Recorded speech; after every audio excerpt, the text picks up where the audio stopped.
So welcome everybody. Before we get started, I do have a couple of quick housekeeping notes to cover about the rotating content you'll see on the monitors during the session. First, if you enjoy the discussion and want to connect with us, scan the QR codes on the slides with our headshots. This will help you find us on LinkedIn. And the second is, we want to know what you think. So please use the QR code on the survey slide to share your feedback for the session, both on the topics and the presentation itself. We value your feedback, good and bad, and we look forward to hearing it. So thank you for being here. So let's get started in the conversation. So just to kind of kick it off, I want to welcome you all to our panel discussion on data, green jobs, and the future of learning. I'm Brad Bernatek. I'm the Managing Director for the WG Labs Fund and Accelerator, and I'll be moderating today's session. WG Labs supports early stage innovation at Western Governors University and the higher ed and workforce sectors more broadly. And the WG Labs Fund and Accelerator invests in seed stage startups and supports them along the way. So in recent years, we've witnessed a monumental shift towards sustainability and green energy, underscored by unprecedented legislation. Notably, the Infrastructure Law and the Inflation Reduction Act have allocated hundreds of billions of dollars, if not trillions of dollars, towards green infrastructure, renewable energy projects, and critically a workforce that is going to bring those initiatives to life. So while the technological challenges for the green transition are pretty well understood, the magnitude of the workforce needs are oftentimes understated. According to the BLS and various industry reports, the demand for green jobs is set to soar with millions of new jobs over the next 10 years, and perhaps 9 million new jobs from the Inflation Reduction Act alone. For positions that include emerging roles like wind turbine service technicians and solar panel installers, but as well as existing roles in traditional industries like electricians. So as we delve into today's discussion, we'll explore how innovative strategies, targeted training, and a commitment to data and analysis can help bridge the gap between talent and opportunity. So I'm thrilled to have a panel of esteemed experts here today to help navigate these topics, and I look forward to a lively and insightful discussion. So first, I'm going to go left to right. First, I have Daniel Goldsmith, who helps lead the Green Labor Market Intelligence team at Julius Education, a workforce technology firm focused on the future of energy. Prior to founding Julius, Daniel was the Chief of Staff and Vice President of Analytics and Innovation at Pearson and a researcher at the MIT Sloan School of Management. Next, we have Vicki Green, who holds the positions of President and CEO at GED Testing Service, as well as Senior Vice President of Americas for Pearson's Workforce Skills Division. She leads the GED Testing Service, which includes programs such as GED, GED Works, and Accelerated Pathways. And finally, we have Bill Hughes, who is the President and CEO of Education Design Lab, which focuses on learn and work solutions for the new majority learner. Prior to joining the lab, Bill was the founder and CEO of JobReady, an online career readiness platform acquired by LearningMate, and he has held executive positions at Pearson, LearningMate, and Cengage. So thank you again to the panelists for agreeing to participate. We're looking forward to a great discussion. So I want to kick it off.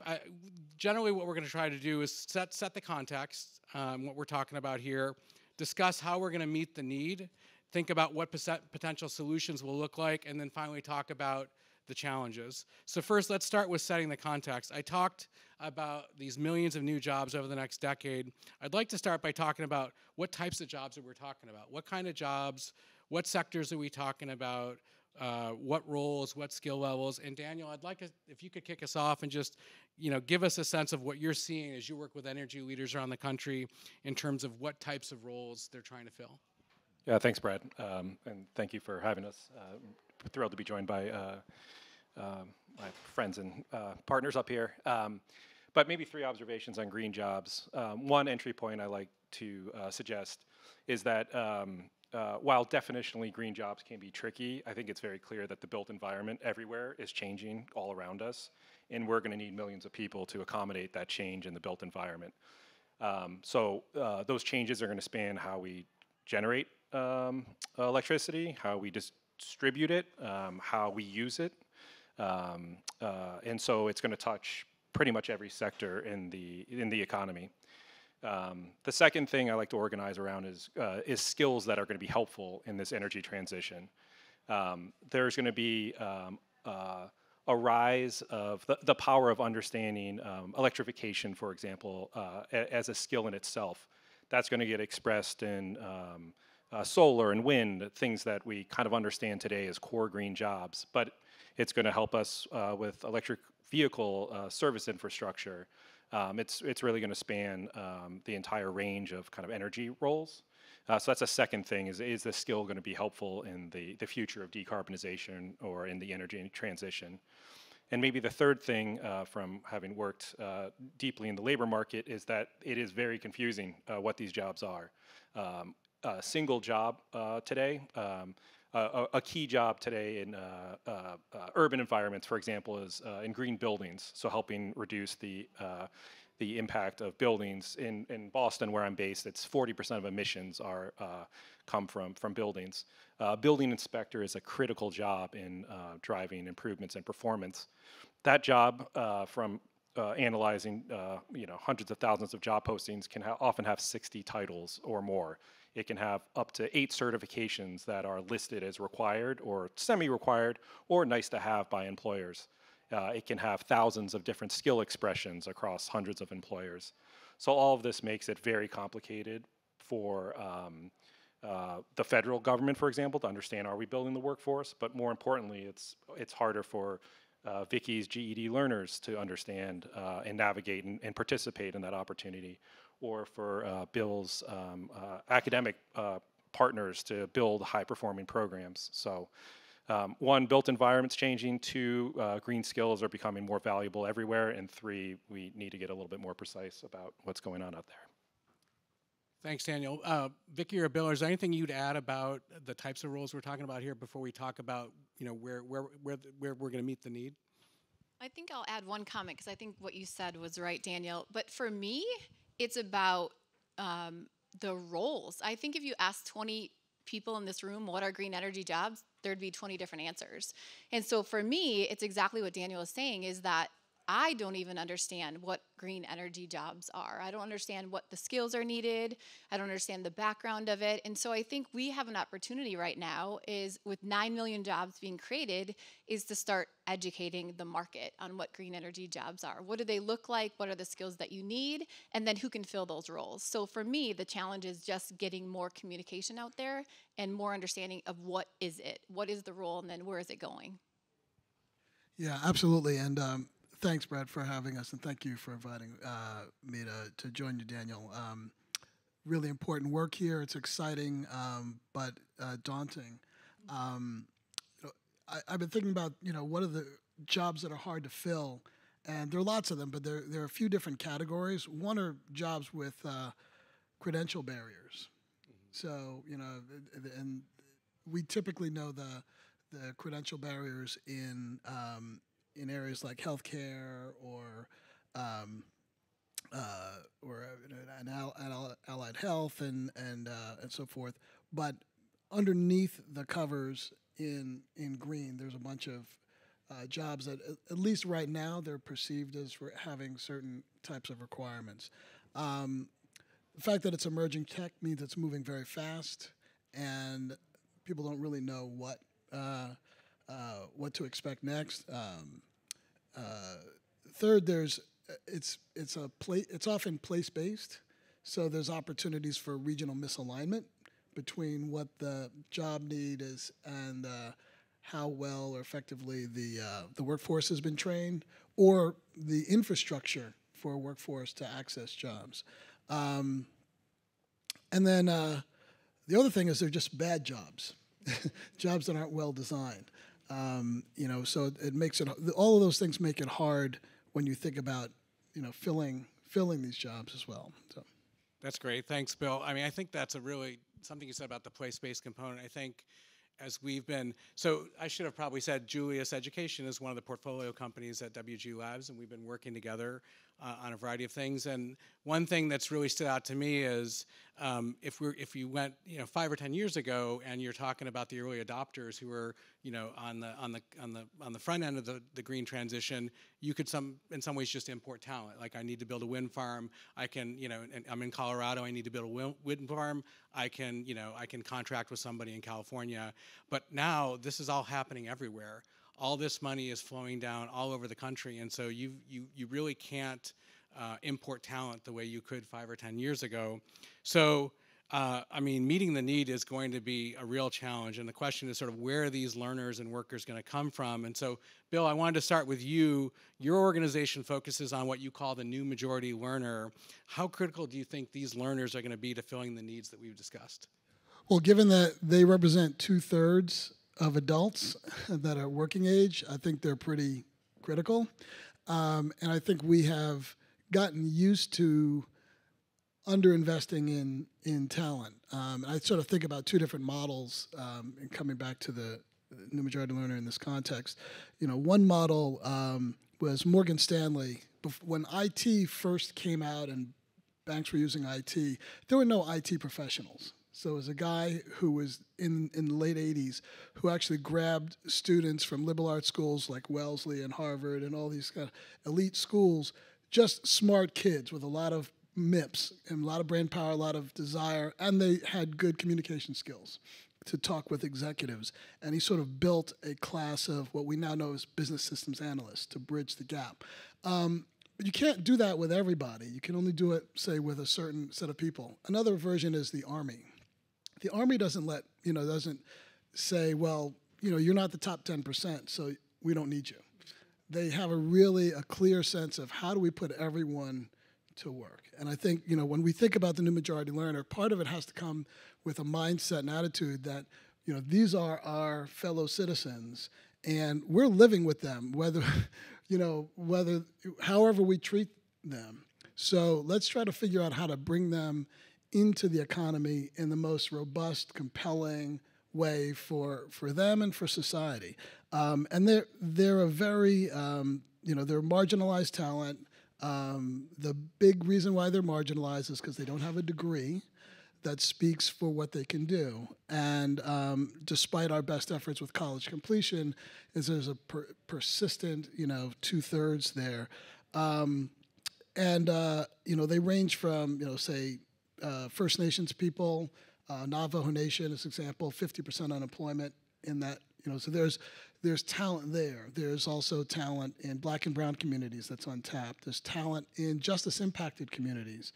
I just came back from a conference at MIT with some amazing people there who just, have got criminal record and they don't have access. So it's a huge source. If we can figure out ways of tapping into these various communities, it's not one monolith. Folks in rural communities that are under access. I think there's a huge opportunity, especially in with this place-based challenge we mentioned, among others, to bring them into this new and hopefully vibrant future economy. Thanks, Bill. So Vicki, what do you see as the opportunity in the green economy for those Americans who do not have a high school diploma but are pursuing a GED to sort of further their education? Yeah, so I love what you said, Bill, because I think it's right on. So I'm going to shock all of you and tell you that there's 40 million adults out in the U.S. right now without a high school diploma. So 40 million. And so when you think about that, that's 40 million people who are held because they don't have their high school diploma. And so for me, the opportunity is significant. It's significant because it's exactly what Bill was saying, is that over 50% identify as Black and Brown, 53% identify as female, and we know that every year we graduate 150,000 graduates. Those 150,000 are looking for a career path. Where do they want to go? How do they get there? And they need help and they need guidance. They need someone to help them that says, here's what green energy jobs look like. Here's the skills and the ability that you need. And so for me, the opportunity is significant in the way that for every learner that comes and signs up for their GED, which is 700,000 every year, 700,000 23-year-olds on average are looking for a path. So what we know is that when the learner comes in, we know the reason why they're getting their GED, we know their income, and we know that 100% of them want to earn their GED to make their family, friends proud. And so what I love about our partnership with Julius is that we're able to say, okay, Daniel, you live in zip code 55115. Once you earn your GED, then we send them on to Julius and we say, did you know all these jobs in the area are open? And then in order for you to get these jobs, here is the skills map that you need. So here's the credentials that you can earn, step one. And then if you want to get all the way to the top, here's all the things that you can do. So we're not throwing away the 4-year degree, but what we're saying is that there's stair-step ways to get there. And so we can show them entry level, next level, and then Julius helps us with all of those skills, the foundationals, and then we help tell the learner where to go, how to get there, and how to navigate the systems. So the opportunity is significant if done right. Thanks, Daniel. I mean, before we pivot to talk about solutions, is there anything you'd add in terms of how we're going to meet the need? No, I think building on the comments, this idea that the green jobs are cutting across sectors, but they're unequally distributed. And so when we work with Vicky's learners in Minnesota, for example, we have a different basket of occupations and skills than we do when we work with GED learners in Massachusetts. And understanding that footprint is challenging for many stakeholders today, but once that opportunity is highlighted, then we can start working on the pathways with organizations such as Bill's and Vicky's. So Vicky, I want to come back to you. I mean, can you just, given GED testing services' pivotal role in credentialing, like how is the green wave, like how is this transition influencing the demand for GED credentials, and like how is your organization adapting its learning or adapting its offerings to support these learners? Yeah, again, it goes back to education. And so one of the things that I love to talk about, and my kids are mortified that I talk about this, but TikTok, for example, the minute you have a TikTok that talks about green energy and talks about a job making $60,000 without a college degree in sustainability, it goes viral. All of the learners want to hear and find out more about it. And so for me, I am at the heart of how I can educate learners that don't know where they're going. And there's a job opportunity out there making 60, 70, 80,000, and it's a path. And I think the biggest opportunity and how this is going to change the conversation is that one of the things that we talk about at GED is if you get and earn your GED, where the biggest impact is generations to come. And so that is part of the issue, is that when you don't have a bloodline that may have a job in green energy and not even understand that, it's hard to understand and navigate the systems. But if mom, dad, aunt, uncle, grandma, grandpa have a job in green energy, then great. Then I have someone to look up to, look forward to. And so for me, the opportunity, again, comes back to communication, guidance, educating the market, and then helping them navigate the systems, and then getting them to a career in an employer that's going to invest in their health and well-being, and then moving up the chain. So Bill, Education Design Lab excels at designing new learning models. So can you talk a little bit about, again, in the context of the green transition, what innovative education strategies are you considering to prepare the workforce for these evolving demands? And what does it mean for our educational systems in terms of K-12, community colleges, four-year universities, et cetera? Good question. Well, our flagship is what we call a Micro Pathways, which is a stackable short-term credentials blueprint. We are design partners with community colleges. We're working with about 70 right now, actively in building out these Micro Pathways. And there's some key design criteria, the most important of which is their fit for purpose around alignment with employer need. So regardless of whether it's green jobs or blue jobs or, whatever, purple jobs, this is an applicable approach. What we found is the reason why this is needed is our institutions are not organized to innovate at the speed of business and the speed of tech. They operate at the speed of accreditation. So we come in and we help them take the assets that they have and essentially redesign, realign them. And we do that by putting the human at the center, the one who's typically who's marginalized, who's struggling. It might be the single mom. It might be this rural student. And by putting them at the center, you solve for the throughput because we actually are designing the barriers out of the way. And there's also a curb cut effect because you design for that one, you end up having design benefits for all. There's some other things that support that, or there's another version of that in the dual enrollment space, thanks to the Gates Foundation investing in the Accelerate Ed program, there's a model, a 13-year degree, where districts that are adopting this model can give students in 4 years of high school 30 college credits. And in the 13th year, they don't give them the diploma. They keep them as a high school student, which means they're funded. And they end up in that 13th year having taken community college courses.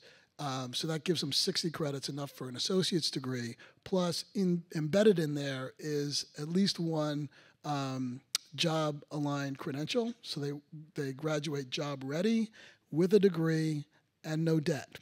And that's a fascinating model because, there are a lot of kids who are they're just not wired and geared to go to college, and that's going to put them at risk.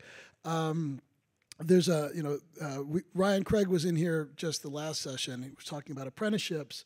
I believe very strongly that one of the key ingredients, for a number of reasons, design innovation, and this is a design feature or criteria for micropathways, is some sort of work-based learning or apprenticeship models, which are important both to give the learner confidence, hey, I can do this, but also give the employer confidence, oh, yes, this is the thing that I need them to be able to do. And then there's a variation of that in terms of this is what I need you to do, which is an investment that we've made in the last several years, supported by the Walmart Foundation, around skill validation. And what we've discovered there is there's skill validation, and related to that, credit for prior learning. We have a next generation model for that called X-Credit. And the idea is, let's not make people go through coursework and delay for things they already know how to do. Let's give them a way of evidencing what they can do, and then give them credit for that. And we believe that there's some things that we're doing on the durable skill side of that, and then there's also others who are doing things on the kind of the hard skills, the technical skills side. But the degree to which, and this is early, so we have a Center for Skills Validation that's advancing this work to help define the standard for what a skill validator is, so that not only can a post-secondary institution use that to assess readiness for jobs, but also employers can understand these things, have confidence in them. Sometimes they're range from sort of scenario-based authentic assessments all the way to attestations, for example, that you might find in an apprenticeship or a similar program. So these are some of the things that are coming that are accelerating opportunity. There are different kinds of credentials that the last point I'll make is there's still work to be done in terms of those credentials being understood. But the easiest way to understand them is they're on the way to a degree. Mm-hmm. So most of our micro pathways stack into degrees. Now, if you have to get someone to graduate with a diploma from a college in order to trust that, then great. But I think what's going to happen, especially in green tech, people are going to look and say, wait a minute, you've done an apprenticeship, you're doing this thing for us in work-based learning. Do you have your degree yet? Why don't you come on board?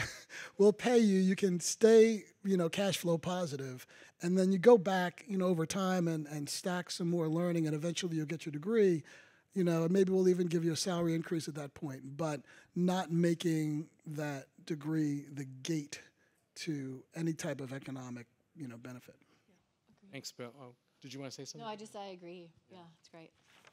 So Daniel, with Julius's focus on utilizing data for workforce optimization, how can data analytics, strategic analysis, and skills mapping help identify and bridge the skill gap that you talked about a little bit earlier in this green economy, and especially considering the kinds of roles that your platform tries to fill?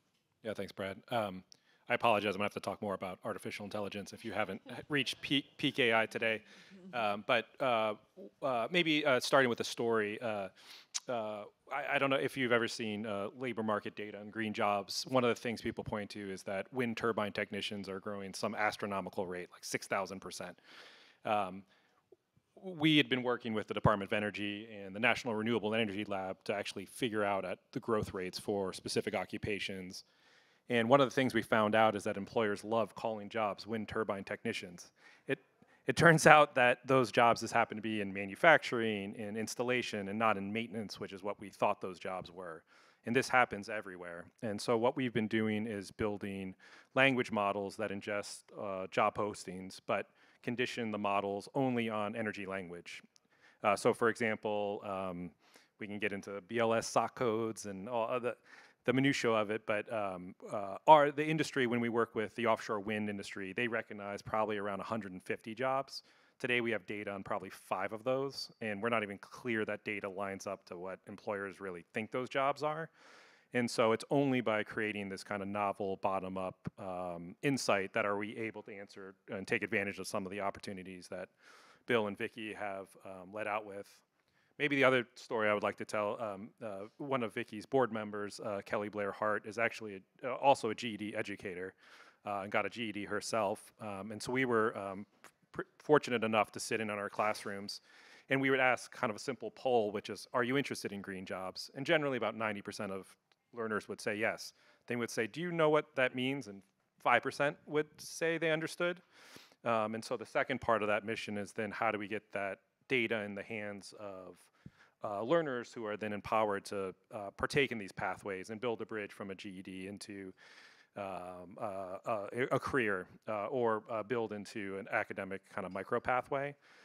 So we use that data insight to help build learner-facing kind of career navigation tools that blend skill transferability and kind of the nuts and bolts of what we think are labor market intelligence with some fundamental user journey that allows people to see themselves in the industry, to find the right next step, and probably most critically for me is they have the requisite understanding to be successful in both the short and the long term. And one last thing on green jobs, there's something that the green jobs folks call the solar coaster, which was we all thought solar was going to take off under the Obama administration. It kind of took a little pause there for a little while. And if you're trained as purely a solar installer, residential, and the industry slows down, your option's really to become a roofer, which is not really what we think about the green jobs revolution. But if we had trained you on electrification and maybe with a view of how to be a renewables technician, you could find other opportunities, again, as these industries kind of materialize over time. So how do we have insight for the Department of Energy, the state energy offices? How do we help intermediaries build better programs, and how do we bring this to life for learners? Great. So kind of shifting gears to talk about the challenges now, and I want to start with Vicki in terms of, what are you most worried about from your standpoint, from your vantage point at GED Testing Services? Well, I listened to Daniel, and I understand about half of what he's saying. And so I can only imagine what the learners out there are interpreting what he's saying. And I love that Daniel's sitting in the seat, and I love that he's passionate about data. But for me, the thing is that we can't assume that people even know what this is. And the other challenge I think that I have is that if we do this the wrong way, like we've done blue-collar jobs, we aren't going to fill the jobs of the 9 million. And if we continue to look at the resume as the indicator of success in these roles, we're also going to not succeed. We have to look past the resume. We have to look at the learner. We have to look at potential. We have to look at micro-credentials, badges. And then we also have to look at what is their investment into this role, because very often the reason that they're not doing more is just because they don't know.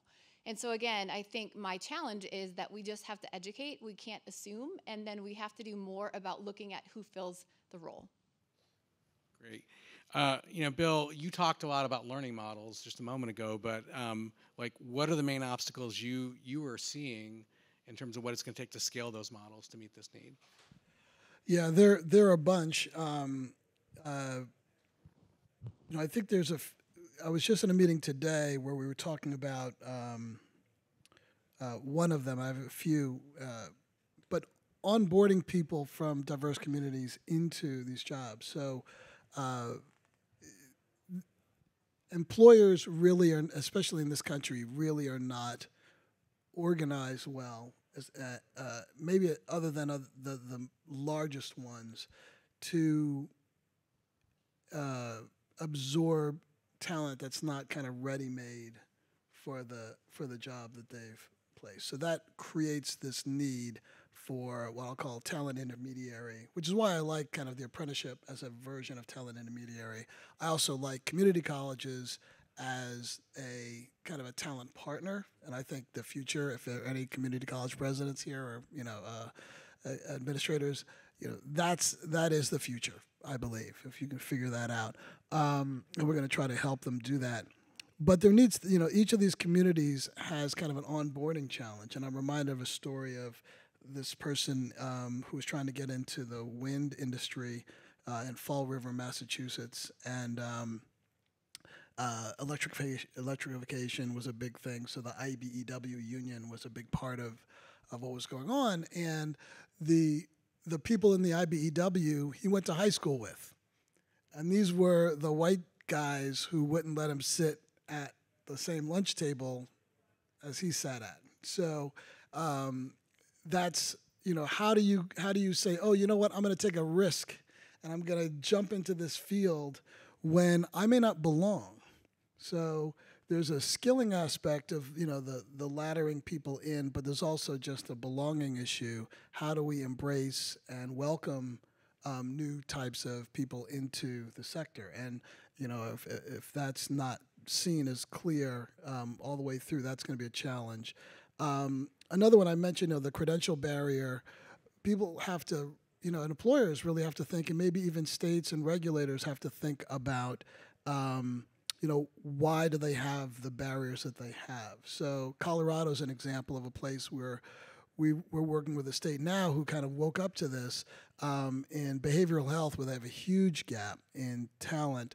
It takes 6 years to become a behavioral health professional in Colorado. They realized a lot of that time when they really looked at it was practicum. It was basically doing the work.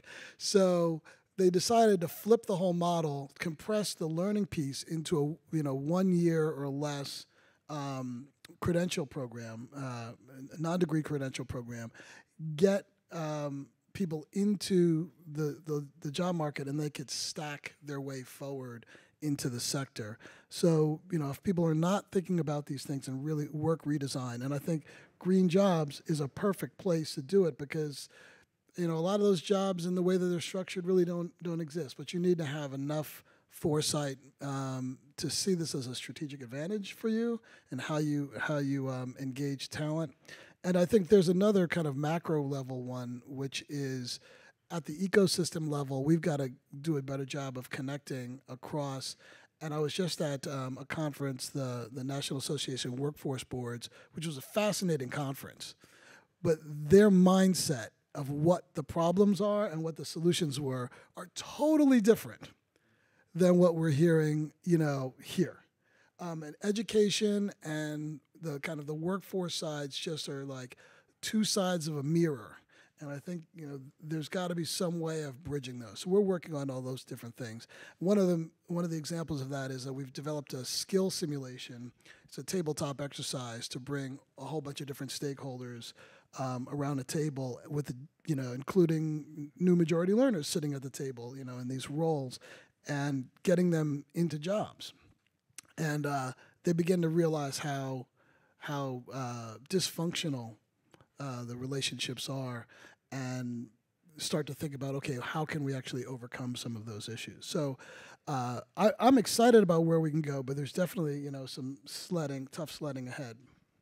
Great. So Daniel, I had originally kind of teed you up. I wanted to think about, you kind of covered the kind of skills mapping challenge. Can you just speak briefly to kind of like the data analytics challenge? We've talked the Green Index, for example, that we're working on together. Like, what kind of data folks need to understand, where are their strengths, where are the opportunities for growth? Yeah, we work with a lot of municipalities, states, regions, consortiums that are trying to figure out, are they ready for the energy transition? With regards to workforce, I think the traditional logic was we didn't have the technology to do it. Well, we kind of do now across the board. We didn't have the economics or the funding to do it. Well, the Inflation Reduction Act and infrastructure bill and CHIPS fundamentally changed project economics. And now the onus is saying, well, do we have the people to actually do this? And so when we sit down with kind of leaders, all across the country, this idea of, hey, is my workforce ready to pull this off? Or we have a consortium that's received $100 million to build the battery storage industry in upstate New York. Can we actually pull that off? And so Brad and colleagues have been partnered with us to build out a green workforce readiness index that looks at what is happening in the underlying economy, both traditionally in terms of pathways into the sector, as well as kind of green job formation. The awareness of green jobs is a huge part of that understanding as well. So looking at Google Trends data. Also, do you have the education infrastructure to utilize to kind of build capacity as maybe a precursor for some of the more innovative work that Bill, for example, is taking on? And so what we often do is then overlay projects and say, well, and this is what one of the projects we have with Vicky in Minnesota, Xcel Energy, it's every story rolled into one. They're shutting down their coal plant. They're establishing Sheerco Coal. It's 45 minutes outside, I think, Minneapolis. They're setting up Sheerco Solar. They now need 1,500 people to do that. Do they have those 1,500 people? Are they the audience they're trying to reach? Where's this workforce going to come from? So sitting down with the state workforce office and Xcel Energy to say, how do we actually connect GED learners to this opportunity, and what needs to happen for that to function effectively? So the readiness index that Brad and his colleagues have helped us build out is the kind of table setting or the context for those conversations, and establishes a kind of a data-driven perspective to begin to wiring this more difficult and complicated work that Vicky and Bill have noted. Great, thank you. So we've got just a couple minutes left, and so I want to do a quick kind of like final thought, call to action, kind of 30 seconds or less. Maybe Daniel, I'll start with you, and we'll just go down the row. What's your final thought or call to action? I'm going to work on the other 50% of coherence for Vicky. But then more importantly, there's a new president of MIT who talked about innovation at the speed that the climate will notice. And I think this is really to recast that in the workforce work we're doing is how do you build a workforce fast enough that the climate will notice. And so we do have this moment to actually execute on this work, and that's really the imperative in addition to the economic and societal impacts. But how do we actually pull off the energy transition is something we're laser focused on with our work with our customers and partners. Yeah, mine's really easy, which is we have an opportunity to do this the right way. And so I want everyone to look at who fills these roles differently, and let's educate the market. Let's not assume. Let's not look at the role as it has to be the 4-year degree in order to fill it. And my takeaway or my hope for all of you is that you leave this room saying that I'm going to look at how I hire differently, and I'm going to look at potential over what's on the resume. And just to add very quickly to what Vicky said, every person matters. We have that mindset, it will shift the way that we approach this problem. Thank you. So we're out of time. I want to thank the panel, and I hope you all join me in thanking the panel for this exciting conversation.